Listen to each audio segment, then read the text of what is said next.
Hello friends, तुम सबको welcome है। आज हम लोग जो करेंगे वो है टीआईएफआर की जो 2020 की पेपर है, उसमें जितने भी ऑर्गेनिक के क्वेश्चन आया है 2020 में, उसको हम लोग सॉल्व करेंगे। ठीक है, तो हम लोग ऑर्गेनिक इनऑर्गेनिक फिजिकल सबको सेपरेटली सॉल्व कर रहे हैं, जिससे तुम्हें पता चलेगा क्वेश्चन पैटर्न कैसे आता है। तो पहले आते हैं ऑर्गेनिक की। तो देखो यहाँ पे फर्स्ट क्वेश्चन जो है, order of field effect alkyl group या tertiary butyl greater than isopropyl ethyl greater than methyl, which molecule among the जो चारों मॉलिक्यूल यहाँ पे गिवन है has the highest dipole moment in the gas phase. तो gas phase पूछा गया है इन चारों मॉलिक्यूल के तुम्हारा। तो अगर तुम देखो ये जो पहले यहाँ पे एक वर्ड यूज किया गया है field effect. What is field effect? Field effect basically यहाँ पे इलेक्ट्रॉन पुशिंग इफेक्ट की बात कर रहा है। जब भी कोई इलेक्ट्रॉन पुश होता है ना, इलेक्ट्रॉन पुशिंग इफेक्ट की बात कर रहा है, मतलब इलेक्ट्रॉनिक इफेक्ट। फील्ड इफेक्ट क्या है? Electronic effect. जैसे इंडक्टिव इफेक्ट, हाइपर कॉन्जुगेशन, ये सब क्या है? एक फील्ड इफेक्ट की पार्ट है, जहाँ पे इलेक्ट्रॉन क्या होगा? मूवमेंट होता है इलेक्ट्रॉन का। तो अगर मैं इन चारों स्ट्रक्चर को ड्रॉ करूंगा, अगर सारे स्ट्रक्चर को मैं देखूंगा तो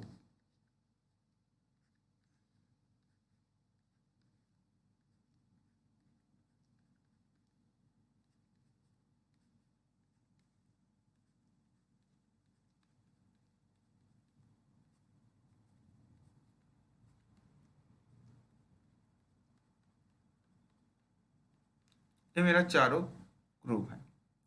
तो अगर यहाँ पे देखा जाए, सबसे ज्यादा जो फील्ड इफेक्ट होगा ना, वो सबसे ज्यादा फील्ड इफेक्ट तुम्हारा ऑब्जर्व किया जाएगा फास्ट मॉलिक्यूल में। क्योंकि यहाँ पे क्या है, सबसे ज्यादा जो इलेक्ट्रॉन पुशिंग है, प्लस आई इफेक्ट, ये तुम्हें देखने को मिलेगा। और सबसे ज्यादा अगर इलेक्ट्रॉनिक मूवमेंट होगा, तो देखो डाइपोल मोमेंट क्या होता है? Dipole moment DM equal to charge into distance. Charge into distance. तो मतलब अगर जो चार्ज या इलेक्ट्रॉन अगर एक पोजीशन से दूसरे पोजीशन में मूव करेगा, तो तुम्हारे डाइपोल मोमेंट क्या होगा? वो भी इंक्रीज करेगा। तो यहाँ पे जो सबसे ज्यादा प्लासा इफेक्ट है वो कहाँ पे है? तुम्हारा ऑप्शन ए वाला डी में है। ठीक है, जो टर्शियरी ग्रुप है। तो टर्शियरी ग्रुप में सबसे ज्यादा इलेक्ट्रॉन पुशिंग होने के कारण से यहाँ पे क्या होगा? इलेक्ट्रॉन एक पोजीशन से दूसरे पोजीशन में सबसे अच्छे से मूव करेगा। और अगर इलेक्ट्रॉनिक मूव करेगा, मतलब जो चार्ज इलेक्ट्रॉन यहाँ पे चार्ज की फॉर्मेट में अगर इलेक्ट्रॉन मूव करेगा, मतलब एक डिस्टेंस ट्रेवल करेगा, तो तुम्हारे जो डाइपोल मोमेंट है वो क्या होगा? इंक्रीज हो जाएगा। इसलिए तुम्हारा आंसर डी को सबसे ज्यादा बोला गया है। और अगर तुम्हारा यहाँ पे डाइपोल मोमेंट की ऑर्डर पूछा जाएगा, तब तुम बताओगे डी सी बी ए। ये हो जाएगा तुम्हारा डाइपोल मोमेंट की ऑर्डर। ठीक है, मतलब हमेशा याद रखना, जहां पे ज्यादा इलेक्ट्रॉन मूव करेगा या ज्यादा इलेक्ट्रॉन पुश किया जाएगा, वहां पे क्या होगा? डाइपोल मोमेंट ज्यादा होगा। या मैं क्वेश्चन को ऐसे भी थोड़ा घुमा के बोल सकता हूँ, जहां पे फील्ड इफेक्ट ज्यादा होगा। क्या होगा? जहां पे फील्ड इफेक्ट ज्यादा होगा, क्योंकि फील्ड इफेक्ट भी तुम्हारा इलेक्ट्रॉन पुशिंग इफेक्ट है। तो जहां पे फील्ड इफेक्ट ज्यादा होगा, वहां पे डाइपोल मोमेंट भी ज्यादा होगा। तो मैं ऐसे बता सकता हूँ dipole moment is directly proportional to field effect. Okay, तो यहाँ पे एक हम लोग न्यू रिलेशन समझा। तो यहाँ पे क्वेश्चन अच्छा था। यहाँ पे field effect and dipole moment दोनों की कॉन्सेप्ट के ऊपर रिलेट करके क्वेश्चन पूछा गया था, जो बहुत ही अच्छा बात था। चलो नेक्स्ट क्वेश्चन में जाते हैं। नेक्स्ट क्वेश्चन हम लोग का एक मैकेनिज्म दिया गया है। ठीक है, तो बोला गया है क्या होगा? इसका प्रोडक्ट प्रेडिक्ट करो। तो क्या है ये जो के प्लस, अगर मैं इसकी मैकेनिज्म को देखूंगा, ये जो के प्लस है, के प्लस और NH2 माइनस। NH2 माइनस क्या करता है? इसका जो हाइड्रोजन होता है ना, इस हाइड्रोजन को कैप्चर करता है और इस क्लोरीन को निकाल देता है। और निकालने के बाद क्या होता है? बेसिकली एक बेंजाइन इंटरमीडिएट फॉर्म करता है। क्या करता है? Benzene intermediate. देख सकते हो, एक बेंजाइन इंटरमीडिएट फॉर्म करा है। ओके, उसके बाद यहाँ पे क्या है? जो बेस है, ये जो बेस है ना, ये बेस क्या करेगा? तुम्हारा और एक बार प्रोटॉन कैप्चर करेगा। ये जो NH2 है क्या करेगा? तुम्हारा और एक बार प्रोटॉन कैप्चर करेगा। तो प्रोटॉन कैप्चर कहाँ से करेगा? ये सबसे बड़ी बात है। ठीक है, क्योंकि यहाँ पे दो प्रोटॉन है। तुम्हारा यहाँ से भी प्रोटॉन कैप्चर कर सकता है, मतलब जो और एक बार NH2 है वो तुम्हारा दो पोजीशन से प्रोटॉन कैप्चर कर सकता है। यहाँ पे तुम्हारा CH2 माइनस बना सकता है, या यहाँ पे भी प्रोटॉन कैप्चर कर सकता है, क्योंकि KNH2 और भी ज्यादा है। तो यहाँ पे बात है कहाँ पे ज्यादा प्रोटॉन कैप्चर किया जाएगा। ठीक है, तो मिडिल वाला पोजीशन में या साइड वाला पोजीशन में। ये बहुत ही कॉन्सेप्चुअल एक क्वेश्चन पूछा गया था। तो मेजोरिटी बोलेगा इस मिडिल में कर सकते हैं, साइड में भी कर सकता है, दोनों में यहाँ पे पॉसिबल है, ठीक है, बट करेगा कहाँ पे? तो देखो अगर इस मिडिल में नेगेटिव चार्ज कैप्चर होगा तो इस नेगेटिव चार्ज का जो प्रॉब्लम है, इस नेगेटिव चार्ज तुम्हारा क्या करेगा, दो साइड रेजोनेंस कर देगा, और दो साइड जब रेजोनेंस करेगा तो इसकी जो इन्वॉल्वमेंट है कॉम्प्लीटली रेजोनेंस में हो जाएगा। बट अगर अगर साइड का नेगेटिव चार्ज देखें, ये ओनली एक साइड में रेजोनेंस में पार्टिसिपेशन कर रहा है, बट मिडिल वाला जो नेगेटिव चार्ज है दोनों कार्बोनिल में क्या करेगा, रेजोनेंस करेगा। अगर दोनों कार्बोनिल में रेजोनेंस करेगा तो उस जो नेगेटिव चार्ज की जो न्यूक्लियोफिलिसिटी है वो बहुत ज्यादा डिक्रीज हो जाएगा। क्या हो जाएगा, डिक्रीज हो जाएगा। इसलिए क्या होगा, जो अटैक होगा ना, यहाँ पे जो अटैक होगा ये हम लोग की मिडिल की कार्बन से देखने को नहीं मिलता है क्योंकि ये ज्यादा रेजोनेंस करता है।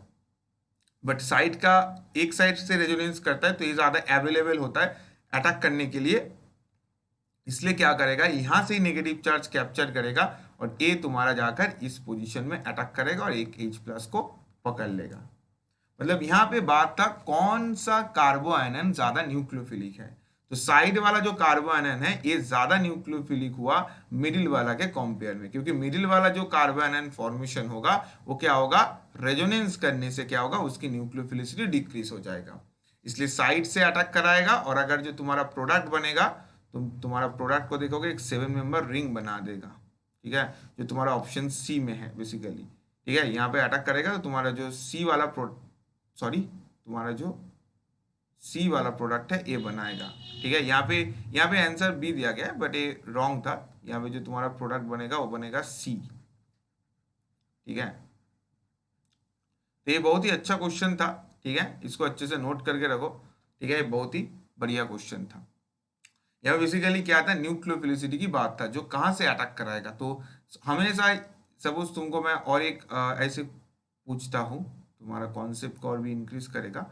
देखो सपोज तुमको मैंने एक ऐसे सिमिलरली नॉलेज के ऊपर एक क्वेश्चन दे रहा हूँ, सपोज तुमको मैंने एक ऐसे दिया CH3 CO CH2 CO OH, या OH नहीं, चलो यहाँ पे भी एक CH3 लगा देते हैं।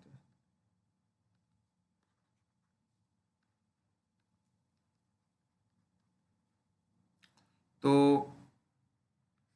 इसके बाद मैंने क्या किया, यहाँ पे मैंने दे दिया जो एक NOH और CH3 आई। तो यहाँ पे NOH जो है ना, NOH यहाँ पे क्या करेगा, दो साइड से प्रोटॉन तुम्हारा कैप्चर कर सकता है। जो प्रोटॉन कैप्चर वो मिडिल से भी कर सकता है, साइड से भी कर सकता है, ठीक है, मिडिल से भी करेगा, साइड से भी करेगा। तो बात यहाँ पे जो है, मिडिल वाला जो नेगेटिव चार्ज है क्या होगा, तुम्हारा रेजोनेंस में इन्वॉल्व हो जाएगा, इसलिए अच्छे से CH3 के साथ रिएक्शन नहीं कर पाएगा। बट जो टर्मिनल वाला माइनस है ये क्या करेगा, CH3 को अटैक करेगा और I को निकल देगा, क्योंकि अवेलेबल है, ठीक है, ये रेजोनेंस कर रहा है एक साइड बट उसका दूसरे साइड अवेलेबल है अटैक करने के लिए। इसका मतलब इसका जो प्रोडक्ट बन जाएगा, ये प्रोडक्ट तुम्हारा ऐसे आ जाएगा। तो इस कॉन्सेप्ट के ऊपर बेस करके है जो कौन सा मोड न्यूक्लियोफिलिक है। तो बहुत ही अच्छा क्वेश्चन था, ठीक है, तो आई थिंक तुम सबको समझ आ गया। नेक्स्ट क्वेश्चन जो है डीप्रोटोनेशन, तो डीप्रोटोनेशन के लिए हम लोग कौन सा रिएजेंट यूज करेंगे। बेसिकली यहाँ पे जो बात था, देखो यहाँ पे बहुत सारे रिएजेंट दिया था। ऑप्शन अगर डी को मैं देखूंगा, जो पैलाडियम था, पैलाडियम हम लोग यहाँ पे यूज नहीं कर सकते क्योंकि पैलाडियम एक रिड्यूसिंग रिएजेंट है, तो यहाँ पे कार्बोनिल को भी रिड्यूस हो जाएगा चांसेस है। इनके साथ साथ बेंजीन रिंग में भी थोड़ा इफेक्ट पड़ सकता है, जनरली एरोमेटिक है उतना ज्यादा इफेक्ट नहीं पड़ेगा बट कार्बोनिल में पड़ सकता है। बट यहाँ पे CO2 रिलीज हुआ है तो यहाँ पे पैलाडियम का कोई काम नहीं है। उसके बाद NaCl और H2O, देखो H2O सॉल्ट के साथ अपना अच्छा काम नहीं कर पाता है, बहुत ही अच्छा नहीं काम कर पाता है जो सॉल्ट की प्रेजेंस में, ठीक है, वाटर। और अगर सेकेंड ऑप्शन देखेंगे तो यहाँ पे NOH है। NOH की जो प्रॉब्लम है, NOH जाकर इस प्रोटॉन को कैप्चर कर सकता है, जो यहाँ पे NH के साथ जो प्रोटॉन है, क्योंकि बेस है, NOH तुम्हारा बेस है और बेस तुम्हारा जो एसिड की प्रोटॉन है उसको कैप्चर कर सकता है। तो यहाँ पे भी तुम्हारा जो प्रोडक्ट गिवन है ये प्रोडक्ट तुम्हें नहीं मिलने वाला है, ठीक है, क्योंकि यहाँ पे बेस गिवन था। तो यहाँ पे अगर तुम इसकी मेन आंसर देखोगे, यहाँ पे वाटर है, वाटर तुम्हारा क्या करेगा, वाटर तुम्हारा जाकर यहाँ से अटैक करता है और ए बॉन्ड इधर से निकल देता है H+। तो तुम्हारा क्या होता है, तुम्हारा ये वाला जो कंपाउंड है ये तो बन जाता है NH2। उसके साथ तुम्हारा क्या होता है O- और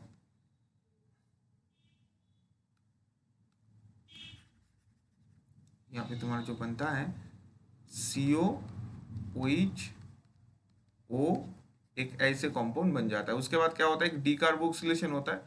जो रेस्ट ऑफ द कंपाउंड, मतलब ये वाला जो कंपाउंड है क्या है बोलो तो, ये तुम्हारा जो रेस्ट ऑफ द कंपाउंड है, ये वाला पोर्शन तुम्हारा ये वाला है, ठीक है। तो ये क्या करेगा, डीकार्बोक्सिलेशन करेगा, और डीकार्बोक्सिलेशन करने के बाद CO2 और ये जो टार्शियरी अल्कोहल है ये बना देगा। मतलब यहाँ पे तुम्हारा जो आंसर ए है ये सही करेगा। बहुत लोग बी के साथ गलती कर सकते हैं, बट बी में बेस है तो इसलिए नहीं करेगा। और NaCl तो सॉल्ट है, वो तो नहीं करता है। और पैलाडियम रिड्यूसिंग एजेंट है, पैलाडियम चारकोल, तो बेंजीन रिंग को भी हैम्पर्ट कर सकता है, ये कार्बोनिल को भी रिड्यूस कर सकता है, इसलिए इसको हम लोग यूज नहीं किया। तो यहाँ पे हम लोग की जो फेवरेबल रिएजेंट है वो क्या है, हम लोगों का ऑप्शन ए था। उसके बाद जो नेक्स्ट क्वेश्चन है, the octanol water partition coefficient log P for the following amines. 4 given data है यहाँ पे, तो क्या होगा, ठीक है। यहाँ पे क्वेश्चन बोला गया which amine will be highest solubility in water. यहाँ पे जो चारों एमीन दिया गया है, ठीक है, बोला गया इस चारों एमीन में कौन सा सॉल्युबल इन वाटर होगा। तो पहले मुझे तो जानना पड़ेगा व्हाट इज पार्टीशन कोफिशिएंट, ये पार्टीशन कोफिशिएंट होता क्या है, ठीक है। देखो पार्टीशन कोफिशिएंट जिसको हम लोग केपी बोलते हैं, केपी, या इसको डिस्ट्रीब्यूशन कोफिशिएंट केडी भी बोला जाता है। केपी और केडी कुछ भी यहाँ पे टर्म यूज कर सकते हो, ठीक है। केपी केडी दोनों ही तुम्हारा क्या है, सेम टर्म ही है, केपी और केडी। तो केपी और केडी क्या होता है, organic layer divided by aqua layer. Basically इस केपीकेडी क्या होता है, organic layer divided by aqua layer, ठीक है। इसका मतलब अगर ऑर्गेनिक परसेंटेज तुम्हारा इंक्रीज होगा तो केपी का वैल्यू क्या होगा, इंक्रीज होगा। क्योंकि देख सकते हो जो तुम्हारा पार्टीशन कोफिशिएंट है, ठीक है, पार्टीशन कोफिशिएंट तुम्हारा क्या कर रहा है, ऑर्गेनिक लेयर के साथ पार्टीशन कोफिशिएंट का डायरेक्टली रिलेशन है, ठीक है। तो अगर तुम्हारा ऑर्गेनिक लेयर इंक्रीज होगा तो पार्टीशन कोफिशिएंट जो है वो क्या होगा, इंक्रीज होगा।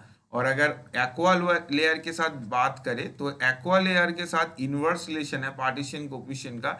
इसका मतलब एक्वा लेयर अगर इंक्रीज करेगा तो पार्टीशन कोफिशिएंट क्या होगा, डिक्रीज करेगा, ठीक है। मतलब ऑर्गेनिक लेयर इंक्रीज करेगा तो पार्टीशन कोफिशिएंट इंक्रीज करेगा, और एक्वा लेयर डिक्रीज करेगा तो पार्टीशन कोफिशिएंट क्या हो जाएगा, डिक्रीज हो जाएगा, ठीक है। तो यही तुम्हारे बात है। तो अभी तुम देखो यहाँ पे बोला गया है which amine will highest solubility in water, highest solubility in water। Highest solubility water की मीनिंग क्या है, जो वाटर में ज्यादा सॉल्युबल होगा। मतलब क्या, उसकी एक्वा पार्ट ज्यादा होगा। क्या है, उसकी एक्वा पार्ट ज्यादा होगा, क्योंकि तभी ना वो सॉल्युबल होगा वाटर में। अगर वो उसकी एक्वास पार्ट ज्यादा होगा, अगर ऑर्गेनिक पार्ट ज्यादा होगा तो इनसॉल्युबल हो जाएगा। तो एक्वा पार्ट अगर ज्यादा होगा, तो मैंने यहाँ पे देखा एक्वा के लेयर के साथ जो पार्टीशन कोफिशिएंट की इनवर्स रिलेशन है, इसलिए एक्वा पार्ट इंक्रीज होने से पार्टीशन कोफिशिएंट हो जाएगा डिक्रीज। तो यहाँ पे सबसे कम जो पार्टीशन कोफिशिएंट वो तुम्हारा ऑप्शन डी का है, ठीक है। मतलब जो ये वाला स्ट्रक्चर का है ऑप्शन डी का, ये वाला सबसे कम है, इसका सबसे कम पार्टीशन कोफिशिएंट है। इसका मतलब क्या होगा, ये कंपाउंड तुम्हारा सबसे ज्यादा सॉल्युबल होगा in water, soluble in water या सॉल्युबल इन एक्वा। तो ये बहुत बढ़िया नॉलेज था। इसके ऊपर और भी वेरियस एग्जाम जैसे BHU, यहाँ पे भी बहुत सारे क्वेश्चंस आता है, ठीक है। ये तुम्हारा क्या था, पार्टीशन कोफिशिएंट के साथ ऑर्गेनिक और एक्वा लेयर की जो रिलेशन ये था।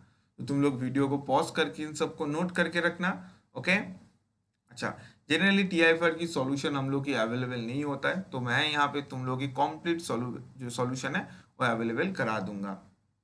देखो यहाँ पे जो बात किया गया है 13C NMR, 13C NMR, तो यहाँ पे ऐसे क्वेश्चन को कैसे सॉल्व करना है। देखो ऐसे क्वेश्चन को सॉल्व करने के लिए तुम्हें देखना पड़ेगा जो कितने डिफरेंट टाइप ऑफ कार्बन है, डिफरेंट कार्बन एटम, तुम्हारे कितने डिफरेंट कार्बन एटम है। जितने डिफरेंट कार्बन एटम होगा तुम्हारा क्या होगा, उतने डिफरेंट सिग्नल आएगा। तो अगर इस जो मॉलिक्यूल है, इस मॉलिक्यूल की मैं सिग्नल देखूंगा जो कितने डिफरेंट कार्बन है, तो देखो ए वाला एक CH3 है, ये वाला एक CH2, ये वाला एक है 3, 1 2 3, ये वाला एक है 4, और ये जो दोनों CH3, ये दोनों CH3 सेम नहीं है, क्योंकि अगर तुम अच्छे से देखोगे ये दोनों CH3 क्यों सेम नहीं है, क्योंकि एक CH3 की साइड में हाइड्रोजन है और एक CH की ऑपोजिट में साइड हाइड्रोजन है, तो दोनों आर बोथ आर डिफरेंट, ठीक है। दोनों की जो कनेक्टिविटी है, दोनों की कनेक्टिविटी यहाँ पे क्या है, डिफरेंट है, ठीक है। तो इसलिए क्या हो गया, दोनों अलग है, तो इसका 5 और इसका 6, इसका 6 एनएमआर सिग्नल तुम्हें देखने को मिलेगा। और जो अभी तक एनएमआर नहीं पढ़ा है उसको थोड़ा प्रॉब्लम हो सकता है, तो तुम लोग थ्योरी जब देखोगे एनएमआर की, कैसे how to calculate different type of hydrogen, तो तुम लोगों को समझ आ जाएगा। तो तुम लोग जो अभी तक नहीं देखा उनको देख लेना, तो क्लियर हो जाएगा, ठीक है। सभी अवेलेबल है, ओके। अच्छा, नेक्स्ट क्वेश्चन में जाएंगे। Which of the following compounds, यहाँ पे रिलेशनशिप गिवन है। तो अगर हम लोग जानते हैं कोई भी कंपाउंड की अगर अंदर से सिग्मा जाता है, सिग्मा, तो सिग्मा जाने से वो क्या हो जाता है, वो हो जाता है एनहांस्यूमर। क्या हो जाता है, एनहांस्यूमर। एनहांस्यूमर बोले तो मिरर इमेज, मतलब मेरी जैसे दो हाथ है, ये दो हाथ क्या करेगा, एक दूसरे से मिरर इमेज बन जाएगा, सही है। तो मतलब अगर मेरी हाथ की, इन दोनों हाथ के बीच में देखा जाए, तो यहाँ से सिग्मा प्लेन पास कर सकता है, क्योंकि दोनों साइड ही मेरा सेम हैंड है, ठीक है। तो यहाँ पे अगर मैं सिग्मा की बात करूँ, तो यहाँ पे तुम देखो एक ही कंपाउंड में तुम्हारा सिग्मा जा सकता है, दैट इज तुम्हारा कंपाउंड बी, क्योंकि कंपाउंड बी में तुम मिडिल से इक्वली कट कर सकते हो। इसका मतलब कंपाउंड जो B2 हो जाएगा, ये तुम्हारा एनहांसियोट्रोपिक हाइड्रोजन देगा। और बाकी जो दोनों है, बाकी जो दोनों मिथाइल है, देखो यहाँ से कोई भी सिग्मा पास नहीं कर सकते, इज इम्पॉसिबल सिग्मा पास करना, क्योंकि सिग्मा क्या है, सिग्मा एक इमेजिनरी प्लेन है जो तुम्हारे इक्वली कट करता है, और दोनों साइड तुम्हारा क्या होता है, सेम ग्रुप मिलता है। जैसे मेरी बॉडी, अगर मेरी ह्यूमन बॉडी को देखा जाए, मेरी ह्यूमन बॉडी की अगर बीचों बीच से मुझे कट किया जाए, तो मेरी राइट हैंड पार्ट्स और मेरी लेफ्ट हैंड पार्ट्स क्या हो जाएगा, इक्वल मिल जाएगा। इसका मतलब मेरी ह्यूमन बॉडी क्या है, मेरी ह्यूमन बॉडी एक सिग्मा है, मतलब मिरर इमेज है दोनों साइड। तो ऑप्शन डी के केस में भी सेम बात, यहाँ पे भी देखो मिथाइल के बीच में कट नहीं कर सकते हो, क्योंकि दोनों साइड सेम नहीं मिल रहा है, इधर इतने बड़े बाल के ग्रुप है और इधर डिफरेंट ग्रुप है। तो यहाँ पे ओनली सिग्मा जो पास करेगा कंपाउंड 2 के अंदर से, इसका मतलब आंसर ए सही है। 1 और 3 जो है डायस्टीरियो टॉपिक है, और जो 2 का है उसका तुम्हारा एनहांसियो टॉपिक है। मतलब जैसे तुम्हें मैं ऐसे कंपाउंड दे दिया, इसका नाम है मेटाजाइलिन, इसको मेटाजाइलिन बोला जाता है। और अगर इस कंपाउंड की मुझे बात करें क्या होगा, सिग्मा टॉपिक या डायस्ट्रोटॉपिक, तो मैं बोलूंगा देखो इसके मिडिल से सिग्मा जा सकता है, तो इसको तुम्हें एनहांसियोट्रोपिक बोलना पड़ेगा। और अगर सपोज मुझे ऐसे कंपाउंड दिया गया है,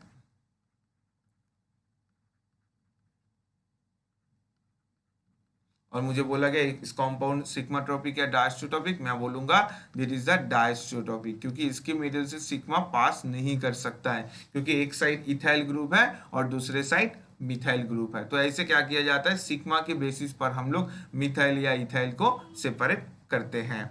चलो नेक्स्ट क्वेश्चन में हम लोग जाते हैं। यहाँ पे डाइपोल मोमेंट की बात बोला गया है। देखो यहाँ पे डाइपोल मोमेंट जो है ना, बेंजीन का तो रेजोनेंस करता है, ठीक है, और 2 का तो वाटर का तो उतना ज्यादा इफेक्ट यहाँ पे नहीं होगा। हाँ, डाइपोल मोमेंट होगा कुछ अमाउंट तक, ऑक्सीजन ऊपर खींचेगा, हाइड्रोजन ऊपर पुश करेगा। बट यहाँ पे जो मेजर फैक्टर था ना, मेजर फैक्टर यहाँ पे स्ट्रक्चर 3 में है। इस क्लास ऑफ स्ट्रक्चर को बोला जाता है फाल्विन स्ट्रक्चर। क्या बोला जाता है, फाल्विन। और इस फाल्विन क्लास ऑफ स्ट्रक्चर क्या होता है, हमेशा चार्ज सेपरेशन फॉर्मेट में रहता है, डाइपोल फॉर्मेट में रहता है। क्यों रहेगा डाइपोल फॉर्मेट में, क्योंकि अगर तुम इस स्ट्रक्चर की स्ट्रक्चरल फीचर्स को देखोगे, इस मिडिल का जो डबल बॉन्ड है, ये अगर ऐसे चार्ज सेपरेशन फॉर्मेट में रहेगा, क्या होगा, ये अगर ऐसे चार्ज सेपरेशन फॉर्मेट में रहेगा, तो चार्ज सेपरेशन फॉर्मेट में रहने से क्या होगा, इसकी एक साइड नेगेटिव चार्ज और दूसरे साइड पॉजिटिव चार्ज आएगा। और इस नेगेटिव और पॉजिटिव चार्ज करने का जो फायदा है इस मॉलिक्यूल की, देखो अगर तुम अच्छे से, जो ए वाला कंप्लीट रिंग है ना, इस रिंग को अगर देखोगे, इसका 2 इलेक्ट्रॉन, इसका 2 इलेक्ट्रॉन और नेगेटिव चार्ज का 2 इलेक्ट्रॉन, टोटल ये क्या है, 6 इलेक्ट्रॉन है। मतलब ये क्या कर रहा है, 4n+2 रूल फॉलो कर रहा है। और अगर इस साइड को भी देखोगे तुम, इस साइड भी तुम्हारा 2 इलेक्ट्रॉन है, क्योंकि एक पाई बॉन्ड है, तो भी ए भी तुम्हारा 4n+2 रूल फॉलो कर रहा है अगर n का वैल्यू 0 होगा। अगर n का वैल्यू 0 होगा तो ये भी तुम्हारा एरोमेटिक कैरेक्टर को फॉलो करेगा। मतलब यहाँ पे क्या होगा, ये जो मॉलिक्यूल है ये एरोमेटिक गेन करने के लिए क्या करेगा, तुम्हारा चार्ज सेपरेशन फॉर्मेट में रहेगा। IIT जैम में भी इसके ऊपर क्वेश्चन आया है। तो ये क्या है, चार्ज सेपरेशन फॉर्म है फाल्विन का, और ऐसे चार्ज सेपरेशन फॉर्म में होने के कारण से क्या किया, हमेशा डाइपोल या पोल फॉर्मेट में रहेगा। इसका मतलब तुम्हारा आंसर क्या बन जाएगा, आंसर बन जाएगा स्ट्रक्चर नंबर 3। तो ये भी तुम्हारा एक बहुत ही अच्छा क्वेश्चन था डाइपोल मोमेंट के ऊपर। तो देखा डाइपोल मोमेंट को कैसे एरोमेटिसिटी के साथ कनेक्ट करके क्वेश्चन पूछा गया है। नेक्स्ट क्वेश्चन में जाएंगे।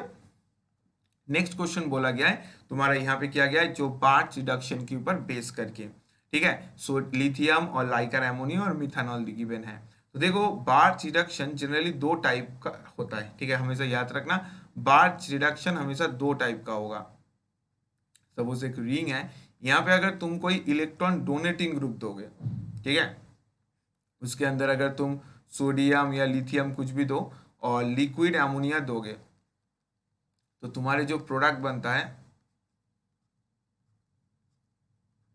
वो तुम्हारा ऐसे बनेगा, ठीक है। और अगर तुम कोई इलेक्ट्रॉन विथड्रॉइंग ग्रुप दोगे, इसकी डिटेल डिस्कशन मैं मैकेनिज्म के टाइम कराऊंगा।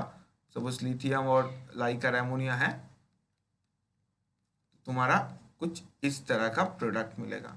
इसको हमेशा याद रखना, जो तुम्हारे बार्च रिडक्शन 2 टाइप भी हो सकता है, एक इलेक्ट्रॉन डोनेशन ग्रुप की तरह और एक इलेक्ट्रॉन विथड्रॉइंग ग्रुप की तरह, ठीक है।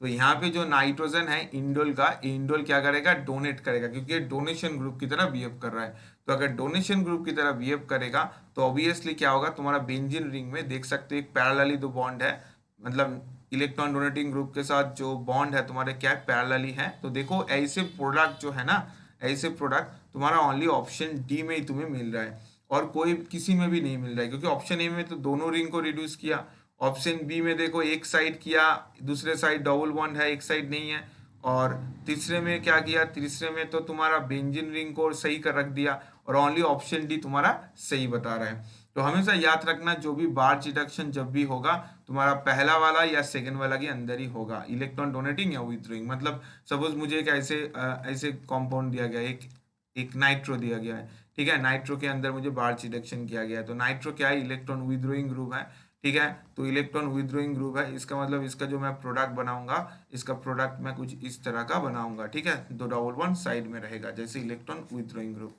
तो ऐसे क्या होगा, तुम्हारा बार्च रिडक्शन की रिएक्शन किया जाता है, ठीक है। तो इसको हम लोग डिटेल डिस्कशन करेंगे मैकेनिज्म के टाइम, ओके। तो आई थिंक तुम सबने एंजॉय किया जो 2020 की जो एग्जाम है, देखा कितनी इजी अप्रोच से हम लोग क्वेश्चन को सॉल्व किया।